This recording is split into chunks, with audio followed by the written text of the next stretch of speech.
Halo teman-teman, ketemu lagi di channel ini. Assalamualaikum warahmatullahi wabarakatuh. Kali ini kita akan membahas masalah filsafat pendidikan Pancasila. Pendidikan Pancasila merupakan bagian penting dalam sistem pendidikan di Indonesia yang bertujuan untuk menanamkan nilai-nilai dasar Pancasila kepada generasi muda. Filsafat pendidikan Pancasila mengacu pada pandangan hidup yang tertuang dalam Pancasila sebagai dasar negara kita, yang kemudian dijadikan landasan dalam penyelenggaraan pendidikan.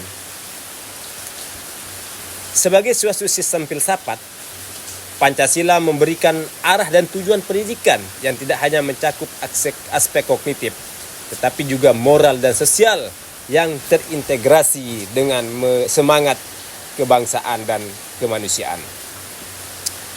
Dalam konteks ini, filsafat pendidikan didasarkan pada 4 pilar utama yang terkandung dalam Pancasila, yaitu nilai ketuhanan, kemanusiaan yang adil dan beradab, persatuan Indonesia, dan keadilan sosial. Pendidikan ini merupakan pentingnya pendidikan yang holistik, yang tidak hanya berfokus pada pengembangan intelektual, tetapi juga membentuk karakter, moralitas, dan nilai-nilai sosial yang sesuai dengan semangat Pancasila. Pendidikan Pancasila diharapkan dapat menciptakan warga negara yang berakhlak mulia, berjiwa sosial tinggi, dan memiliki rasa cinta terhadap tanah air. Secara praktis, implementasi pendidikan Pancasila di Indonesia dapat ditemukan dalam berbagai kebijakan pendidikan. Misalnya, dalam kurikulum 2013, Pancasila dijadikan sebagai mata pelajaran yang diintegrasikan dalam berbagai disiplin ilmu. Tujuannya agar setiap peserta didik tidak hanya memahami nilai-nilai Pancasila dalam teori, tetapi siswa mampu menerapkan dalam kehidupan sehari-hari. Pembelajaran ini juga menekankan pada penguatan karakter melalui pendekatan pendidikan yang berbasis pada nilai-nilai kemanusiaan dan kebangsaan. Salah satu tantangan utama dalam penerapan filsafat pendidikan Pancasila adalah keberagaman budaya dan latar belakang ekonomi. Dalam masyarakat Indonesia yang multikultural, pengajaran Pancasila harus mampu mengakomodasi perbedaan tanpa mengurangi nilai universal yang berkembang dalam Pancasila. Oleh karena itu, pendidikan Pancasila harus dilakukan dengan pendekatan yang inklusif dan menghargai perbedaan sambil tetap menjaga kesatuan berbangsa dan bernegara. Berdasarkan penelitian yang dilakukan oleh Badan Penelitian dan Pengembangan Kementerian Pendidikan dan Kebudayaan, ditemukan bahwa implementasi pendidikan Pancasila di sekolah-sekolah di Indonesia mengalami peningkatan yang signifikan. Namun masih terdapat beberapa kendala. Sebagian besar guru mengaku kesulitan dalam menyampaikan materi Pancasila yang bersifat abstrak dan kompleks kepada siswa.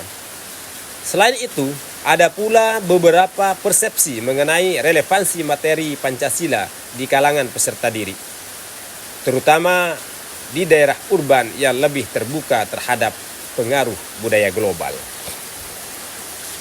Penelitian yang dilakukan oleh Universitas Pendidikan Indonesia menunjukkan bahwa pendidikan Pancasila yang diintegrasikan dalam kehidupan sehari-hari dapat meningkatkan rasa kebangsaan dan kepedulian sosial terhadap siswa. Para siswa yang terlibat dalam kegiatan yang berbasis pada nilai-nilai Pancasila seperti gotong royong dan kegiatan sosial lainnya cenderung memiliki sikap yang lebih positif terhadap sesama lingkungan sekitar. Ini menunjukkan bahwa pendidikan Pancasila dapat berfungsi sebagai alat untuk membentuk karakter bangsa yang lebih baik. Namun, meskipun ada beberapa pemahaman peningkatan dalam penerapan nilai Pancasila, masih ada kesenjangan antara teori dan praktik di lapangan. Beberapa penelitian menunjukkan bahwa pengajaran Pancasila seringkali terbatas pada hafalan teks dan tidak cukup membahas aplikasinya dalam konteks sosial dan budaya yang lebih luas.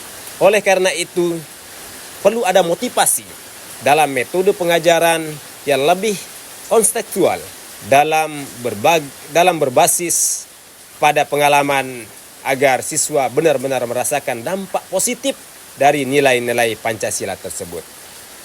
Akhirnya, dalam rangka mengoptimalkan filsafat pendidikan Pancasila diperlukan kerjasama antara berbagai pihak, termasuk di situ ada pemerintah, ada lembaga pendidikan, ada masyarakat dan keluarga, serta kita semua. Setiap elemen harus saling mendukung untuk mewujudkan pendidikan yang tidak hanya mentransfer pengetahuan, tetapi juga membentuk karakter bangsa yang mampu menghadapi tantangan global sambil tetap menjaga identitas dan integritas nilai berdasarkan nilai-nilai Pancasila. Terima kasih. Semoga materi ini bermanfaat untuk kita semua. Wassalamualaikum warahmatullahi wabarakatuh.